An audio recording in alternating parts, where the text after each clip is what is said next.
Hello, स्वागत है आप सबका सपना विशाल ब्लॉग में। तो आज पीटीएम है, मैं ज़्यादा पकाऊंगी नहीं, छोटू सा ब्लॉग है, प्लीज़ पूरा देखिएगा और लाइक कमेंट सब्सक्राइब करिएगा अच्छा लगे तो। मैं निकली पीटीएम में, वो कह रही थी मम्मी ऐसे वीडियो ना लिया करो, मेरे स्कूल का वीडियो मत लिया करो। तो हमने कहा स्कूल जा रही हूँ तो दिखाना तो पड़ेगा, इसके बाद से मैं नहीं ले सकती, इसीलिए मैं दिखाई दे रही हूँ थोड़ा थोड़ा दूर से, क्योंकि आज स्कूल में सन्नाटा है, पीटीएम है, तो पेरेंट्स आ रहे हैं जा रहे हैं और शिकायतों का सिलसिला है। तो जाहिर सी बात है सबकी मम्मियों के बच्चे डरे हुए थे, मम्मियों के चेहरे पे गुस्सा था और ये भी डरती हुई जा रही थी मम्मी मैं भी, मेरी शिकायत भी ना आ जाए। तो हमने कहा आएगी तो तुमको मैं तोड़ूंगी वहीं पे। फ़िलहाल मैं अंदर गई, अंदर जाने के बाद आज फीस डे था तो पतिदेव फीस की लाइन में लग गए। हमने कहा तुम इधर रहो, क्योंकि वो टीचर से उनका मिलना नहीं है, लड़ाई झगड़े के अलावा उनसे कुछ नहीं होता है।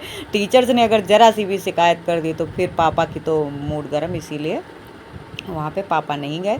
और उसके बाद मैं पीटीएम से होके आई, मेरा चेहरा देखने लायक था, ज़्यादा मैंने नहीं लिया। पापा भी गुस्से में ही थे, बोले कैसा हुआ, हमने कहा कुछ भी नहीं। फिर मैं घर आई और उसके बाद तब तक ये भैया लोग आ गए थे, मैंने इनको पहले काम बताया। मैं दिन में अपना दिनचर्या दिखा रही हूँ, मतलब वो सुबह 9 बजे का था और ये 10 बज रहा है, अभी 10 बजे मेरा इतना काम हो चुका है। नाश्ता पानी खाना तो मैंने दिखाया ही नहीं, इतना काम ये मैं मेन सीन ले लिया है। तो मैं सोची आपको डाल क्लिप पड़ी थी तो मैं दिखाई देती हूँ। मैंने भैया को अंकल को सारा काम समझाया कि कैसे कैसे करना है, क्योंकि दोनों लोगों को ड्यूटी जाना होता है, सवाल ही नहीं बनता। आज पतिदेव का ऑफ था वैसे, बट वो भी अपने काम से ही जा रहे थे।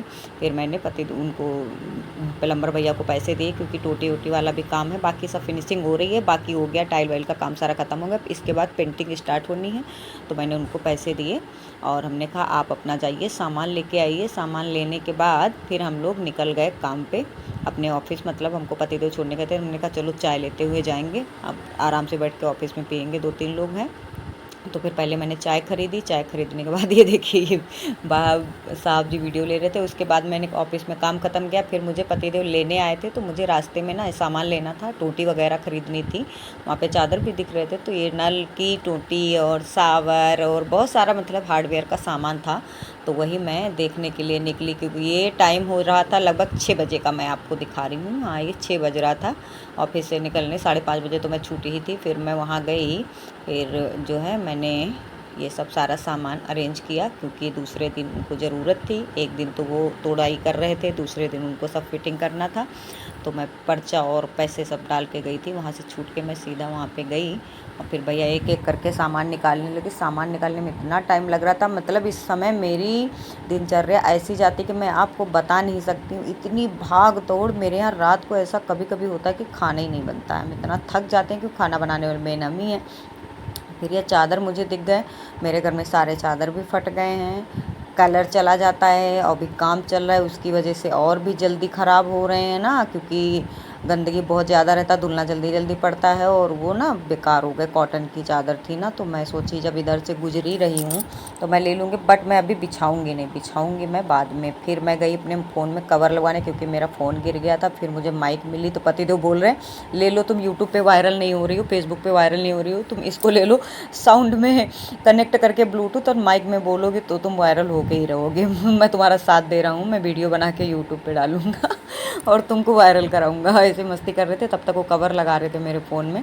उसके बाद तब तक इधर फिर मैं आई, तब भैया ने सारा सामान मेरा पैक कर दिया था, क्योंकि सामान निकलने में बहुत टाइम था। तो मैं छोटी छोटी सी चीज़ें तब तक जो और भी थी अदर शॉप पे जाके सब अरेंज कर रही थी, और पतिदेव भी साथ में थे, क्योंकि ये सैटरडे के लिए मैंने इसलिए रखा था क्योंकि मुझे ये मिल गया, क्योंकि ये भी तो नहीं मिलते हैं। फिर उसके बाद राशन की शॉप पे उनको लिस्ट दिया और राशन निकाल रहे थे, तब तक सामने पिज़्ज़ा की दुकान थी, तो हम लोग यहाँ मस्ती कर रहे थे। या रात के 8:30-9 बजे हैं, थोड़ा पिज़्ज़ा खाया, पिज़्ज़ा खाने के बाद फिर मैंने राशन लिया, सब्जी लिया, क्योंकि वहाँ पे किसी ने वो लिया ही नहीं था, कैमरा वैमरा सब फ़ोन इधर उधर था। उसके बाद हमने सोचा ना मुझे घर में खाना ना बनाना पड़े, इसी वजह से मैंने इन लोगों को वहीं खिला पिला दिया। पर ये खा कहाँ रहे हैं, सब फ़ोटो खींचने में लगे हैं।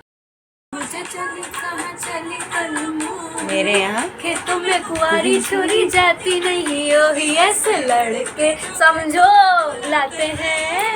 ये तुम समझो, आज मैं 17 साल पहले तो आपको शादी करने बुझा देती। मैं पापा के साथ खेतों में खेतों में बुलाते मेरे तो अरेंज मैरिज था, बनते कभी भी वो जमाई नहीं, कटी रात मैंने खेतों में तू आई नहीं। इनको समझना चाहिए ना, मेरी तो उम्र बीत गई। अगर काश मैं 17 साल पहले होती तो मैं आपको इस भरम से समझा। क्या मैं खेतों में जाके पापा से पटी थी क्या? अरे पागल, अरे पीनू मौसी का तो पटी थी ना, कहीं नहीं पटी थी, ज्यादा सच हो रहा है।